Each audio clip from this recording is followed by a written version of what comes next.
Rev up your engines!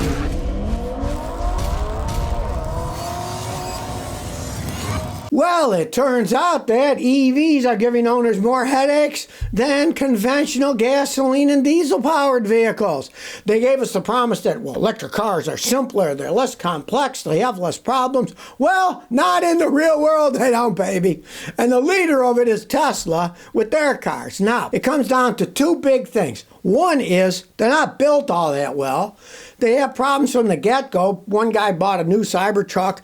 It broke down, and he sent it back, and they had it for a month or two. They said it was fixed. He got it back. It wasn't fixed. Then he took it back, and he fixed it again. Then it broke again. Then they gave him another one. Within hours, it broke, and now he can't drive it. And that's the one problem. The other problem is they're not making spare parts for him. So you get in a wreck, something breaks, you're waiting months sometimes to get parts to fix them. EVs are not ready for prime time. Now, J.D. Power did a study from 100,000 purchasers, and they found that internal combustion engines had 180 problems per 100 vehicles, while battery electric vehicles had 266 problems per 100 vehicles. If you ask me, both figures are horrendous. You got a vehicle and you're still having 180 problems per 100 vehicles, and that's the gasoline one, but it's 266 per 100 vehicle for the electric cars.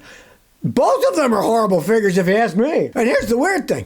They're talking about 2024 vehicles, almost brand new ones, right? There's something going on with quality of everything now. Like I've said, even Toyota quality's going down. Ford quality just continues to go down. Every year they lead with more recalls. They got more problems. GM isn't far behind. Chrysler's just falling apart. Chrysler only sells one vehicle in the United States, now their van, that's it. Stellantis is pretty much pulling out a lot of the factory manufacturing in the United States. It's a European company. They don't care about Americans. They signed that deal with the UAW to give the guys more money and stuff, and now they're firing a bunch of them. Oh boy, who couldn't see that one coming? J.D. Power's study shows that EVs, as well as plug-in hybrids, require more repairs than gas-powered vehicles in all repair categories. Not only that they wear out tires faster, but a lot of other things. As with Tesla, they have quality control problems up the wazoo. All of a sudden, companies start making electric vehicles they didn't. There's going to be problems. There's always problems with new technology. That's why even with a company like Toyota, I tell people, don't buy something they just redesigned. Wait till it's out a while. Look what happened. They redesigned the Tundra with the V6 twin turbo. They've had all kinds of problems with them engines blowing up, turbos going out, because it was a new design. Even with Toyota, wait on a new design. They make mistakes all the time, and electric cars are a new design. And the hilarious thing is, the demand for them is slowing down. As the quality's crap, it catches up. All the stuff catches up. Look at Fiat. When it came to the United States the second time back in, when they bought Chrysler, they brought the Fiat 500, that little junker car, right? And I think the second year they were out, they sold 55,000 of them. And then the last year they were out, they sold like 15 of them. People realize this is junk, we're not going to buy it. And the same thing is happening with electric cars, only worse. Because unlike the Fiat 500, which at least was a gasoline-powered car in the United States where you could get fuel, with electric cars, you got all these problems to begin with, and then you got range anxiety. Where am I going to charge it up? Higher price of electric vehicles. It just doesn't make sense to the average American. Well, if you wonder about expensive hybrid cars, here's an email from a viewer that might make you change your mind about buying one. He says, Scotty, my wife and I were mechanics before the day of computer cars. We made a mistake and bought a 2011 Lexus RX 450 hybrid. After 7 months, 2 front struts started leaking, the water pump malfunctioned. That cost us $4,000. A month after that, one morning, while parked in our condominium garage, the battery ignited and the car committed suicide, creating a substantial fire in the garage, which did not spread because of fire suppression systems in our garage and quick reaction by the fire department. So much for the famous Lexus hybrid drive. All, and I repeat, all electric cars are dangerous and should be banned. That includes all brands, including Lexus and Toyota. I reported this to the NHTSB. Fat lot of good that does. And the FAA because of lithium battery combustion. Yes, airplanes and equipment use lithium batteries. Note that the government is mandating new construction laws, including chargers in apartments and condominium garages. This is insane. And here's the picture of his melted Lexus in the garage. Jeez. Yeah, those batteries contain a tremendous amount of energy. I have many engineers come here and show me their cars. And every single one of them that I ever talked to said, Scotty, we are afraid of battery electric cars and hybrid cars. People do not understand the tremendous amount of energy that's in those lithium batteries and how dangerous they actually are. right? And wait till these things start to get older and they start falling apart. Imagine, hey, the average car in the United States is now 14 and a half years old. Many of them have over 200,000 miles.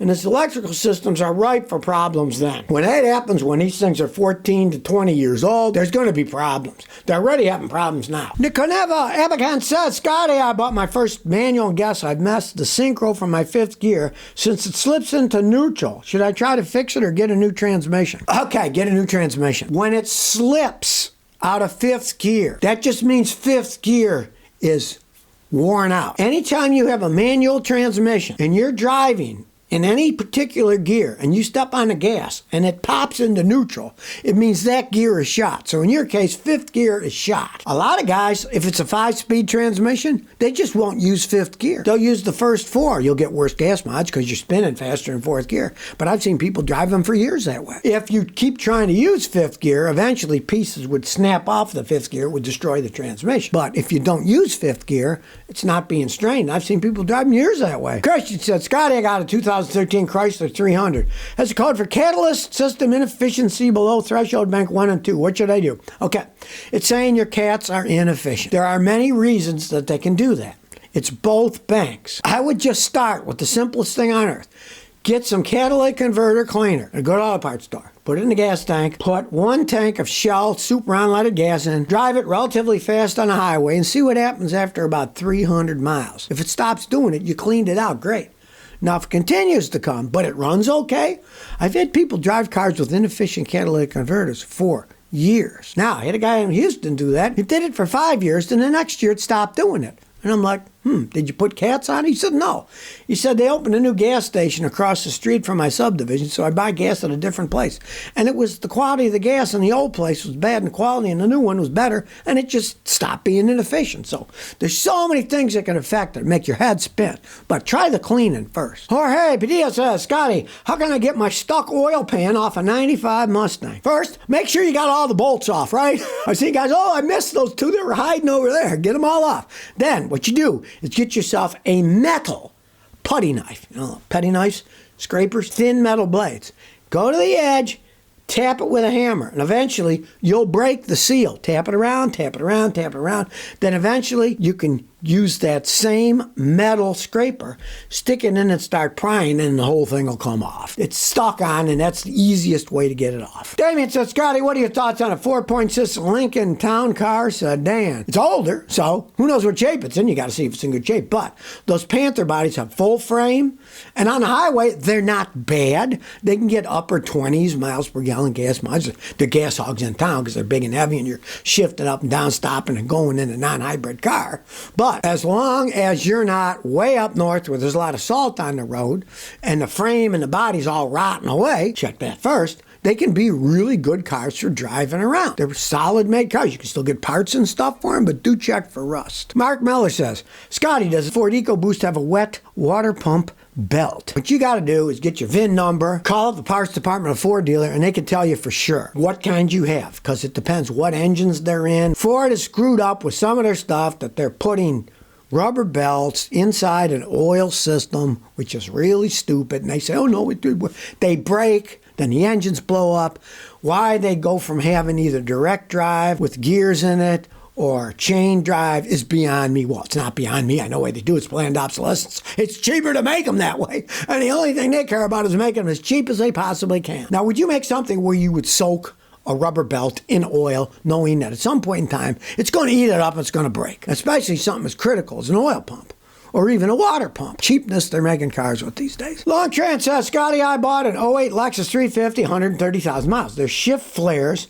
When up shifts 1, 2, 3, 2 to 3, 3 to 4. That goes away when I drive it for 10 minutes. What should I do? Would you change the tranny fluid? Okay, well, you got 130,000 miles. I would change the filter and the transmission fluid. Yes, they're well made, and that simple thing could fix it. Because generally the Lexus transmissions in the '08s last a lot more than 130,000 miles. But if nobody really took care of it, then there could be some crud in there and jamming up. I would also add a little bit of shift additives to keep them from shifting poorly. There's some good companies out there like Lucas and LubeGuard. LubeGuard makes a really good additive, and put that in and pray that it helps, because a lot of times it will. Demon Slayer 561 said, Scotty, what do you think about me buying a used first generation Tacoma with 200,000 miles for 10 grand? They can last a long time, but the prices today, as far as I'm concerned, have gone insane. 10 grand for a used truck with 200,000 miles. I think it's too much money. But then again, the new ones are 45, 50, whatever. Hey, have a guy like me check it out first to make sure that it's in good shape. And if it is, try to get them to come down a bit. You're not getting any guarantee on anything, but they're well-made cars and they can last quite some time. There's no arguing that. So if you never want to miss another one of my new car repair videos, remember to ring that bell.